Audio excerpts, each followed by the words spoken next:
Deixa eu te fazer uma pergunta. Quantas vezes no seu dia acontecem situações onde você sabe o que deveria fazer, mas você simplesmente não faz? Por exemplo, ligar para aquela pessoa que te deve um dinheiro e você não consegue cobrar ela. Ou, naquele momento que você sabe que precisa falar com seu chefe para negociar um aumento, mas você não encontra argumentos na hora que precisa. E aquela pessoa que você sabe que precisa ligar para pedir perdão por uma situação e você simplesmente trava, não consegue falar com essa pessoa. Muito bem, isso é efeito de algo que a culpa não é da outra pessoa, é sua, e a gente vai entender melhor hoje nesse livro aqui, Como Chegar ao Sim com Você Mesmo, do William Ury. E logo na capa desse livro, ele traz um subtítulo que é O Primeiro Passo em Qualquer Negociação, Conflito ou Conversa Difícil. Bom, aqui na introdução, ele já vem citando um filósofo muito famoso, que é Sócrates, com a seguinte ideia: quem quer mudar o mundo precisa primeiro mudar a si mesmo. Então, na introdução, ele vem basear todo o conceito que ele trabalha nesse livro, mostrando que se a gente não sabe o que a gente quer e o que a gente precisa, é muito difícil que a gente tenha boas negociações com outras pessoas. Tá?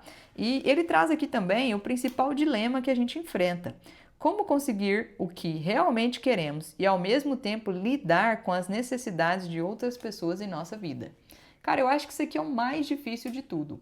É você primeiro entender o que você quer e o que você precisa, e depois entender o que a outra pessoa quer e precisa, e no fim chegar numa negociação que seja bom para ambos os lados. Então, ele vai fazer a evolução dessa ideia e ele vai trazer para nós aqui os nossos piores adversários. Quem são? Os nossos piores adversários são os nossos próprios dilemas, os nossos próprios medos, as nossas próprias inseguranças. São elas que nos fazem tomar decisões que muitas vezes a gente nem queria, mas a gente tomou porque a gente não sabe o que a gente precisa. A gente foca muito no que a gente quer, mas nem sempre a gente sabe o que a gente precisa. E no momento de uma conversa difícil, isso vai aparecer assim, ó. Você nem vai perceber e você está negociando por algo que você precisa e não sabe. E a gente vai aprender a identificar isso aqui mais claramente, tá? Bom, e a proposta dele é trabalhar em cima de um método para que você consiga chegar ao sim interior, que é o sim com você mesmo.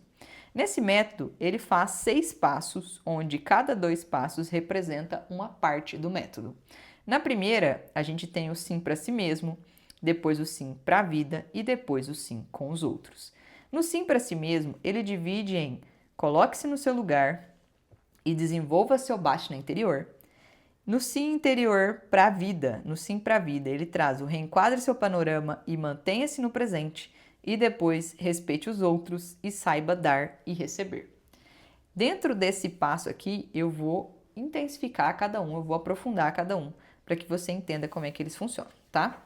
Então, primeiramente, no coloque-se no seu lugar. Aqui no coloque-se no seu lugar, ele vai trazer a seguinte teoria: você precisa entender o que você quer, o que você precisa e onde você está, o que você está sentindo. Então, ele usa uma metodologia que se chama se coloque no camarote. Ou seja, saia da situação que você está se vendo agora como o protagonista e se coloque num lugar de observador. E o que você vai observar? Você vai observar, diante de uma conversa difícil, o que você está sentindo nesse momento. Você está se sentindo atacado? Você está se sentindo prejudicado? Você está se sentindo inseguro? E isso são coisas que a gente tem dificuldade de entender. A gente tem facilidade em julgar, mas a gente tem dificuldade em entender. E aqui ele até no subtítulo coloca, ó, do auto-julgamento ao autoconhecimento. Por que ele coloca isso? Porque a maioria das vezes a gente tá com pensamentos de auto-julgamento. Então você sente algo e você começa a se criticar por estar sentindo aquilo. E esse não é o melhor caminho. O melhor caminho é a gente entender o que a gente está sentindo e a gente nós nos tratarmos como os nossos melhores amigos fariam. E como a gente faria com os nossos melhores amigos. A gente acolher aquele sentimento, entender aquele sentimento e entender o que a pessoa está precisando. No caso, a pessoa é você. O que você precisa? O que você está buscando realmente nessa negociação? Será que é o que você quer? Ou será que é algo mais profundo que você não sabe muito bem dizer, mas que está conduzindo para isso agora? E para fazer isso de um jeito prático, ele traz aqui a seguinte instrução. Primeiro, procure se distanciar de si mesmo e se ver a partir do camarote. Segundo, ouça com empatia os seus sentimentos mais recônditos, mais íntimos, para interpretar o que eles realmente lhe dizem. Terceiro, mergulhe ainda mais no seu interior e descubra quais são as suas necessidades mais fundamentais. E quando a gente fala de necessidade fundamental, a gente precisa entender o seguinte: o ser humano quer duas coisas: se sentir seguro e se sentir amado. Sempre, sempre. Em toda situação, isso pode se desdobrar para outros sentimentos, mas a raiz disso, a raiz dos sentimentos, é se sentir amado e se sentir seguro. Se você está passando por um conflito e você percebeu que você tomou uma decisão que ela não é boa para você, no fundo, pode ser que você tenha tomado essa decisão não pelo que você queria, mas porque você precisava cuidar desses sentimentos. Você estava se sentindo rejeitado, sem perceber. Você estava se sentindo inseguro, sem perceber. E por isso a negociação caminhou para um caminho que nem era bom para você. Mas o que você precisava não estava sendo cuidado naquele momento. Então o que você queria nem foi considerado, só o que você precisava mesmo. Certo, mas e aí, como é que eu faço para descobrir o que eu estou sentindo? Ele deixa aqui uma orientação que é para que você faça a seguinte coisa. Você tem que descobrir as suas necessidades. E para isso, você vai ouvir seus sentimentos, sobretudo aqueles que ficam batendo aí, se repetindo. Eles vão te falar aonde estão as suas insatisfações e você vai descobrir que eles apontam diretamente para os seus interesses legítimos e as suas reivindicações que você não está considerando na hora que você está buscando o que você quer. A partir do momento que você consegue se entender e entender quais são as suas dores e quais são as suas necessidades, você vai para o segundo passo, que é desenvolver o seu BATNA interior. Esse BATNA, ele é um acrônimo, é uma forma de falar sobre a melhor negociação para você naquela situação. E aqui eu preciso explicar o seguinte: a melhor negociação para você na situação, ela vai envolver autorresponsabilidade. O que é autorresponsabilidade? É quando você se compromete consigo mesmo de cumprir com as suas próprias necessidades. Vou dar um exemplo prático. Suponha que você fez uma negociação, emprestou dinheiro para um parente, por exemplo. E aí, você, nesse empréstimo, não sabia quando ia receber, quis ajudar, só que agora você chegou numa situação difícil e precisa recuperar esse dinheiro. E aí você liga para a pessoa e fala: olha, eu te emprestei tal valor, não te cobrei juros, não tinha data para receber, mas eu preciso receber esse dinheiro de volta porque agora eu estou numa situação difícil. E essa pessoa, ela, independente de pagar ou não, a forma como você vai reagir é responsabilidade sua. E isso é desenvolver o seu BATNA interior. É saber que, diante de uma conversa difícil, você está disposto a ter autorresponsabilidade sobre a sua reação e como você vai ficar depois. O que eu quero dizer com isso? Quero dizer que, independente se a pessoa vai te pagar ou não, você é que tem responsabilidade por como você vai reagir, se sentir e o que você vai fazer com isso, tá? Então, o que a gente costuma fazer? A gente se coloca numa situação, então, de vítima. Agora, eu emprestei o dinheiro para ela, ela não me pagou e por isso eu estou sofrendo. E a gente esquece de se autorresponsabilizar. Então, chegar ao sim com você mesmo também é ser o próprio responsável por cumprir com as suas necessidades e não atribuir essa responsabilidade ao destino, a outras pessoas e etc, tá? Então, a gente vem para desenvolver o BATNA interior. E aqui ele já traz o seguinte, ó: o jogo da culpa é o padrão central de quase todos os conflitos destrutivos que eu testemunhei. Porque é natural que a gente culpe outras pessoas por não atender aquilo que a gente esperava. Mas, para a gente conseguir negociar de uma forma mais interessante, a gente precisa livrar desse jogo da culpa. E livrar do jogo da culpa não só ajuda a gente a negociar de uma forma mais interessante, ajuda a gente a ter poder sobre a negociação. Porque quando a negociação envolve de alguma forma algo que vai te prejudicar, isso é um ponto forte para outra pessoa, concorda? Mas quando você, independente do resultado, não tem nada a perder, você é o dono daquela negociação. Porque se der certo, se der errado, se for por caminho X ou por caminho Y, você já se comprometeu a estabelecer o que precisa ser feito consigo mesmo. Então a outra pessoa não tem domínio sobre você. Isso aqui é um empoderamento muito grande. Você tira da outra pessoa a possibilidade de te ferir, de te machucar, de te usar como um fantoche, de te dominar. Porque independente do resultado, para onde vai essa negociação, você vai estar satisfeito, você vai seguir em frente, você vai cuidar da sua própria, das suas próprias necessidades. E para finalizar aqui sobre a melhor alternativa para você, 2 frases. Quanto mais precisamos de outra pessoa para atender às nossas necessidades, mais poder esse indivíduo tem sobre nós. E mais dependemos dele, mais carentes nos tornamos. Então, de fato, desenvolver o seu Bhatna, a sua melhor alternativa, é a chave da sua liberdade em relação a outras pessoas. E aí você vai responder a seguinte pergunta: quem é o responsável por atender às minhas necessidades psicológicas fundamentais? Se a resposta for qualquer outra pessoa, seja seu cônjuge, sua mãe, seu filho, você precisa recuperar o poder de mudar a sua própria vida e o seu próprio futuro. E a gente finaliza assim o Bhatna interior e entra no próximo passo, que é reenquadre o seu panorama. Reenquadrar o panorama, muita gente fala, enxerga a vida pelo copo meio cheio e não pelo copo meio vazio. Mas isso é uma atividade que precisa ser realmente intencional, porque naturalmente a gente vê a vida como um ambiente hostil, e isso porque os nossos antepassados trouxeram essa carga genética para nós. Historicamente, a gente teve escassez de recurso, escassez de segurança, então precisava que uma tribo brigasse com a outra para ter acesso à alimentação que tinha naquele local. Enxergar a vida pelo lado bom não é trivial, e precisa ser treinado o tempo todo. E aqui ele diz o seguinte, ó: o medo da escassez é muito forte no ser humano. E quando somos dominados por ele, fica complicado chegar ao sim. Então a gente já é naturalmente escasso. Quando a gente entra numa conversa difícil, isso se ativa.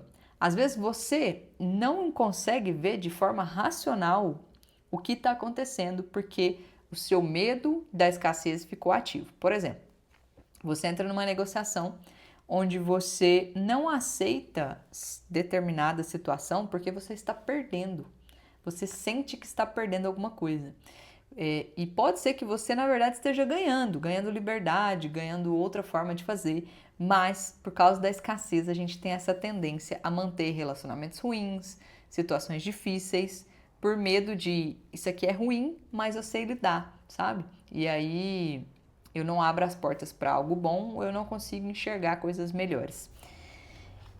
O próximo passo que ele vai trazer nesse passo a passo para chegar ao sim com você mesmo é também relacionado à vida, que é manter-se no presente. Quando eu escolho me manter no presente, eu racionalmente estou determinando que eu não vou ficar buscando no passado desculpas, alguma forma de retratação ou de trazer para a pessoa uma situação que eu fiz por ela e agora eu mereço consideração. Não, eu vou manter-me no presente e no presente eu vou buscar a melhor solução possível para aquele conflito. Isso faz parte do passo 4, que é o sim para a vida, ou seja, chegar ao sim numa situação delicada. Para isso eu preciso buscar o segredo, buscar oportunidades no presente. E aí,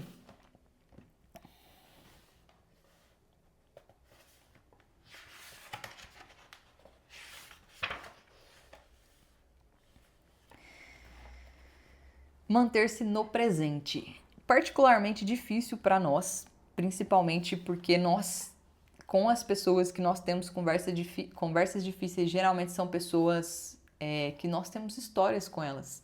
Então é muito difícil não trazer o que passou, não trazer a consideração que a gente esperava, não trazer as expectativas que a gente tinha.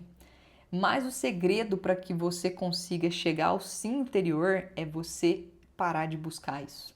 É você realmente viver a partir do momento presente. E aqui tem muitas pessoas que carregam relações tóxicas por anos, por respeito ao que a pessoa fez por ela há anos. E isso não faz sentido mais. Por isso a gente precisa se manter no presente. Se a gente conseguir se manter no presente, a gente se livra dessas situações em que a gente se aprisiona por algo que aconteceu, por alguma retratação que a gente precisa fazer, que já não faz nem sentido mais, talvez, neste momento. E a gente vai para o próximo passo agora, que é respeite os outros. E é interessante a construção que ele vai fazendo, que ele fala o seguinte, ó, primeiro você tem que cuidar de você. Você cuidou de você, você fez a melhor negociação para você, você viu a vida com olhos melhores, você está no momento presente? Pronto, agora você pode, de fato, tentar entender e respeitar a outra pessoa e, dessa forma, chegar a uma negociação melhor com ela. Então, respeite os outros. Ele vai falar o seguinte, poxa, você já tem dificuldade com a sua própria escassez. Muitas vezes você negocia e acha que está sendo racional, mas você está simplesmente cuidando das suas necessidades. E você acha que a outra pessoa não está fazendo a mesma coisa? Então você, a partir do momento que você sabe disso, agora você tem que negociar considerando isso. Considerando que a outra pessoa pode estar se sentindo ignorada, que ela pode estar se sentindo excluída, que ela pode estar se sentindo prejudicada e muitas vezes ela pode estar se sentindo insegura. E a escassez dela também pode se manifestar. E nesse sentido, você vai se colocar numa posição de conhecedor disso, não só dos seus próprios, mas também do da outra pessoa. E respeitar a outra pessoa é o principal ponto que a gente precisa desenvolver nesse passo 5, que é o título desse passo. E aqui eu deixei gravado essa citação desse poeta, que ele fala o seguinte: se pudéssemos ler a história secreta de nossos inimigos, encontraríamos nas tristezas e nos sofrimentos de cada um deles razões suficientes para desarmar toda a hostilidade. Então, respeitar o outro é entender que ele tem história, que ele tem vontades, que ele tem necessidades e que ele também, como você, está buscando a melhor solução para ele, mas que muitas vezes ele não sabe ou não tem o poder de fazer o seu próprio Batna, de lidar com a sua própria escassez. Então, a gente precisa entender isso. Aqui ele vai falar o seguinte: respeito, quando ele fala respeitar, é basicamente a capacidade de enxergar o outro ser como um ser humano. A partir do momento que você toma essa perspectiva, a sua negociação já vai mudar com aquela pessoa. E você precisa respeitar mesmo que a outra pessoa te rejeite, porque isso pode acontecer.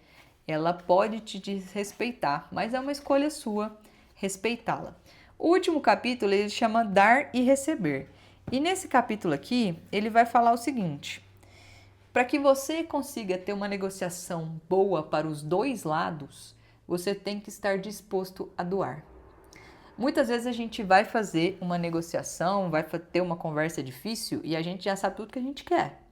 Mas a gente parou para pensar o que tem valor para outra pessoa e como que a gente pode ter essa conversa difícil que seja boa para as duas pessoas e eu possa doar algo para ela. Porque quando eu estou disposto a doar, eu estou disposto a criar uma solução ganha-ganha, aonde eu consigo aquilo que eu preciso, quero, e a outra pessoa também, a gente está mediando as partes e no fim todo mundo sai ganhando. Só que para que todo mundo saia ganhando, você entende que não existe a questão de ter uma pessoa que perde? E para não perder, você precisa doar. Essa é o maior conhecimento que eu achei aqui dessa parte do sim para os outros. Para que não exista uma relação de perde e ganha, você primeiro tem que estar disposto a doar. Você se colocou nessa situação de doação, você consegue entrar para uma solução onde as duas pessoas saem ganhando e geralmente o todo também sai ganhando. Pode ser a sua família, o todo, pode ser no seu trabalho, a empresa sair ganhando, porque a resolução do conflito ela foi boa para os dois, para as duas partes e para o todo. Então, a gente finaliza aqui com esse trecho de uma vitória interior.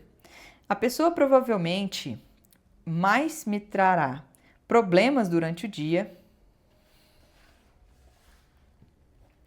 Então a gente finaliza com essa passagem aqui de uma vitória interior. Ele fala assim: de manhã, quando me olho no espelho, gosto de me lembrar de que estou vendo a pessoa que provavelmente mais me trará problemas durante o dia. O adversário que mais me criará obstáculos à obtenção do que eu realmente quero. E aí eu preciso entender que eu preciso desobstruir o meu caminho. Esse aqui é o passo a passo de tudo que a gente falou, tá? Colocar no seu lugar, desenvolver seu bate na interior, reenquadrar seu panorama, manter-se no presente, respeitar os outros, saber dar e receber. E eu vou finalizando aqui a leitura desse livro. Espero que as aplicações práticas e as explicações te ajudem a colocar em prática tudo que você viu aqui, porque mais importante do que saber é de fato aplicar o que a gente aprende. E se fez sentido para você tudo que o William Ury escreveu nesse livro, vou te convidar a deixar um comentário aqui de qual foi o insight mais interessante que você capturou aqui dessa leitura.